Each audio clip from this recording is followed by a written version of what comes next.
الحمد لله رب العالمين حمد الشاكرين والصلاة والسلام على خير البرية محمد وآل الطيبين الطاهرين أما بعد.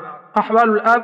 أما الأب فله أحوال ثلاث: الفرض المطلق وهو السدس وذلك مع الابن وابن الابن وإن سفل. گزشتہ سبق میں ہم نے کتاب اللہ کے اندر ذکر کردہ حصوں کو پڑھا کہ کل 6 حصے: نصف، ربع، ثمن جس کو نوع اول کہا جاتا ہے، اور ثلثان، ثلث اور سدس ان کو نوع ثانی کہا جاتا ہے. اور یہ بھی پڑھا کہ جن کو یہ حصے دیے جائیں گے ان کی کل تعداد 12 ہیں، جن میں سے 4 مرد اور 8 عورتیں ہیں. ان میں سے پہلے کا مردوں میں سے اب کا ذکر کر رہے کہ احوال الاب. اما الاب فلو احوال ثلاث، کہ اب کے 3 احوال ہیں. اب کے کل 3 احوال ہیں. نمبر 1 الفرض المطلق، کہ یعنی صرف اور صرف وہ ذو الفروض کے طور پر حصہ لیتا ہے اور وہ اس کا چھٹا حصہ ہے. اور دوسرا یہ کہ الفرض والتعصیب معا، کہ وہ ذو الفروض کے طور پر بھی حصہ لے رہا ہے، ساتھ دوسرے ورثاء کو حصہ دینے کے بعد جو بچ جائے تو وہ عصبہ کے طور پر بھی لے لیتا ہے، جس کو الفرض والتعصیب معا کہا جاتا ہے. تیسرا التعصیب المحض، یعنی صرف عصبہ کے طور پر وہ حصہ لیتا ہے. تو کہتے ہیں مصنف اما الاب فلو احوال ثلاث، اب کے اس کے 3 احوال ہیں: الفرض المطلق وہ السدس، کہ فرد مطلق یعنی محض وہ ذو الفروض بنتا ہے، وہ السدس اس حساب سے اس کو چھٹا حصہ ملتا ہے. وذالک مع الابن وابن الابن وان سفل، اور یہ تب ہوتا ہے جب مجید کا کوئی بیٹا، پوتا یا پڑ پوتا وغیرہ ہو.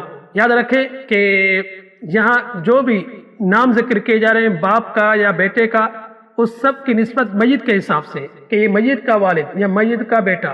دوسرا یہ کہ یا مصنف 2 لفظ استعمال کریں گے، ایک ابن دوسرا ولد. ابن کا اطلاق صرف مذکر پر ہوگا، مذکر بیٹا، اور اگر ولد ذکر کریں تو ولد سے مراد میت کی مذکر اور مؤنث دونوں اولادوں کا اعتبار ہوگا، جس کو اردو میں ہم اولاد کہیں گے. اگرچہ ولد کا اطلاق مذکر پر ہوتا ہے لیکن یہاں جب ولد ذکر کرے تو اس سے مذکر مؤنث دونوں مراد ہوں گے. تو کرے مال ابن و ابن الابن وان سفل، یہ تب ہوگا سدس اس کو چھٹا حصہ ملے گا اور صرف ذو الفروض بنے گا جب میت کی کوئی مذکر اولاد، بیٹا، پوتا، پڑ پوتا، اس سے نیچے کوئی بھی مذکر اولاد ہو.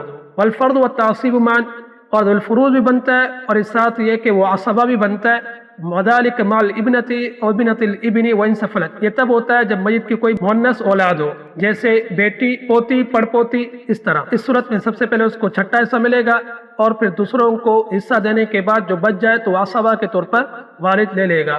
التعصیب المحض، اور صرف عصبہ محض بنتا ہے. وذالک عند عدم الولد وولد الابن وان سفل، اور یہ تب ہوتا ہے جب میت کی کوئی بھی مذکر یا مؤنث، میت کی کوئی بھی اولاد نہ ہو.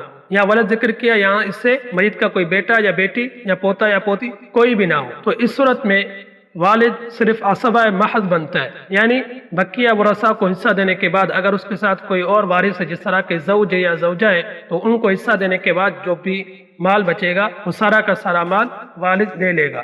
تو کل والد کے 3 احوال ہوئے: نمبر 1 الفرض المطلق، نمبر 2 الفرض والتعصیب معا، نمبر 3 التعصیب المحض. آج کی نشست کو یہیں پہ ختم کرتے. وآخر دعوانا ان الحمد للہ رب العالمین.